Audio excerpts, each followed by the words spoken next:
Hello out there, all you Splinterheads. Welcome back. If you're new to the channel, thanks for dropping by. Hope you stick around for a while. If you end up liking this content, like and subscribe. It's kind of a misnomer comment because I have a little bit of a bad news today. If you didn't see the news yesterday, Splinterlands came out and made a big announcement. I was midway through my workday and I got a text from my brother, and he pinged me that Bulldog was going live, and he put a big, clickbait type heading. And I'm like, well, Bulldog wouldn't do that unless there was like some big news. So I joined in, and it was really hard to watch because he broke up, and that's kind of hard to watch. He was part of the crew that was let go from Splinterlands yesterday.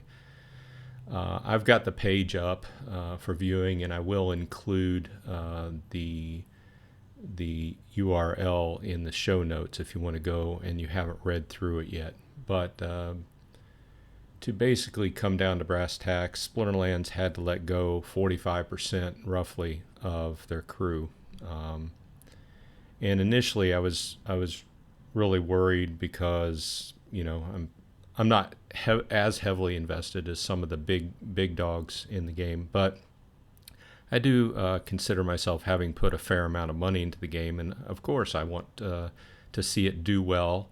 I love playing card games. I have since the beginning, since Magic the Gathering, and I do consider some of what I have bought in the game investments somewhat. Although this isn't a talk about investing because I'm not an investment advisor, but this is more of a talk of, or more of my thoughts as a person that has been in the software industry for a little while, about 8 years. And I am in no way a business advisor, or I'm in no way a business major, or even a big dog. I'm a little guy on the totem pole, but I have seen fluctuations and how people are contracted and used in groups for projects, and then for various reasons let go, and why software companies use groups of contractors. And I'm not saying everybody that let go were contractors, but some were, and some were employees.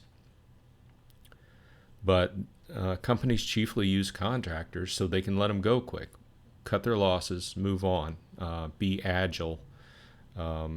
Whether this is, in this case, it was really a combination of events that happened within the world.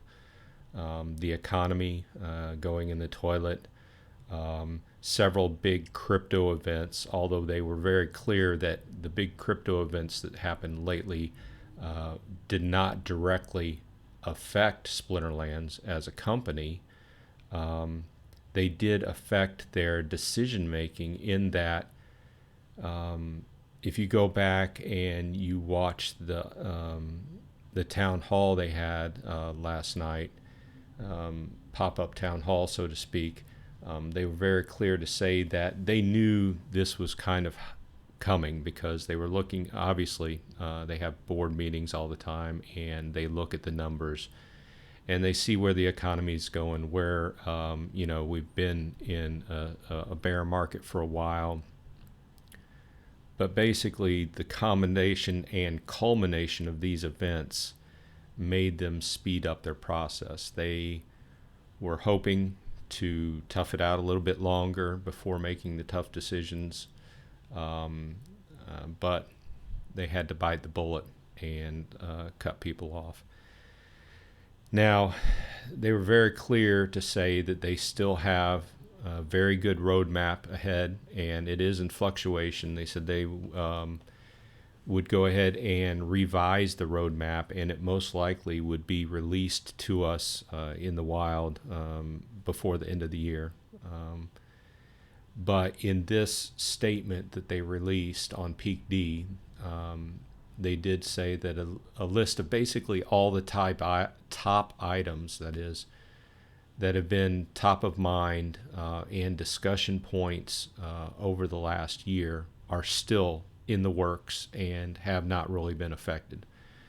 Of course, with the cut down in manpower, we can expect, although they were very hopeful that the speed at which the development happened would not slow down and that they could gain efficiency. It may slow down. Who knows? I was pleasantly surprised to hear that, although I hate to hear anybody lose their job, the staff of developers was not severely impacted. And by that I mean they didn't lose a lot. I think, and don't quote me, but I think that he said that they went from 21 or 22 down to 17 or 18, something like that. Of course, the loss of any manpower is going to affect you in some way, right? But they're going to try to get leaner and more efficient. So hopefully they have enough devs left with the specific talents and knowledge to go ahead and lead us through this list of it's an ambitious list, and it has been. They upscaled quickly at the end of 2021, and they've been throwing a lot of things at us. Some people would say they've thrown too many things at us. They've went wide instead of deep, so to speak. But they were clear to rationalize what they wanted, and this list basically outlines what the coming year or maybe two is going to look like for us. There, and I'm not going to read through the whole thing. You can go to the page and read it. But the takeaway is that land is top of mind. It's top of the list, and we're still going to see the rest of the Roonies in some form.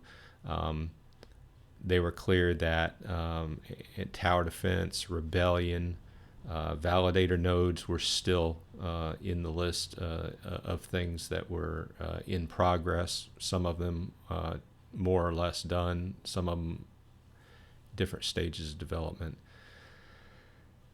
But I guess without digging too deep into this and getting too far into a business type discussion, which I'm not overly qualified for, I feel cautiously optimistic. And I say that in that what I mean is that with this kind of announcement, of course, this is going to affect people one way or another as far as how you feel putting money into the game. On one hand, you could be one of these people that is very pro Splinterlands. I'm going to go all the way, still throw all my money into it. And then on this other side, the far end of the spectrum, you could say, oh my, the companies had to cut half their staff and I'm going to dump all my cards.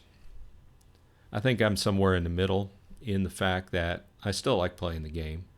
I still play it from two different sides. I rent cards. I play a Archmage bot. I use that to play chiefly on a daily basis because I'm at work most of the day. And I play my guild brawls by myself. So I like the game. So I like to see it proceed. And I do think that they made some hard choices. And from a company perspective, you've got to do that sometimes. And some of the easiest things to get rid of are contractors. And I hate to say that because I have family that's contractors, and I may be a contractor in the future. But that's the way it goes. And I don't want to come off harsh. I'm just kind of looking at it from a business perspective. So like I said, I'm cautiously optimistic, which means to me personally that I will still be investing in Splinterlands or in my specific ways, buying cards, strengthening my deck for playing. I may be very hesitant to put money down on high dollar items in the future. For instance, another card comes out and it's specifically, a high dollar, $1,000 summoner again. May be really hesitant to bite into that, right? Unless there's a specific statement behind it, this money is going to help the company, but I'm just, from past interactions with blockchain, I'm just very hesitant to see companies get to a point where they're cutting, and then sometimes you see cash grabs. And I'm not saying this is what this is, because I'm hoping it isn't, because I've got land, I've got family that's got the nodes, and there's a long statement there, but I'm hopeful for the game. So I will still be playing. You'll still be seeing videos from me. You'll still see my Friday videos of trying to beef up my deck a little bit here and there without, busting my budget. So with that said, I think that really goes into my feelings on this. I think they did what they had to do.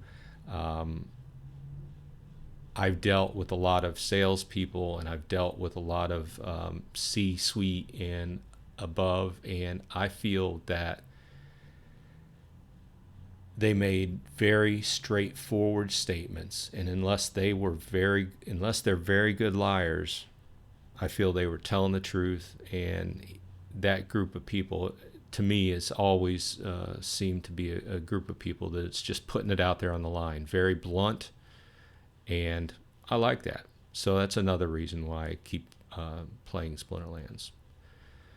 So with that said, thanks for everyone stopping by. If you like this kind of content, and by this kind of content, I hope this is the last bad news for a while I have to bring, but please like and subscribe and ring that bell to get a notification whenever I put out a new video, which is usually every day or two. I also put out my daily shorts, which shows what chests I'm open that day.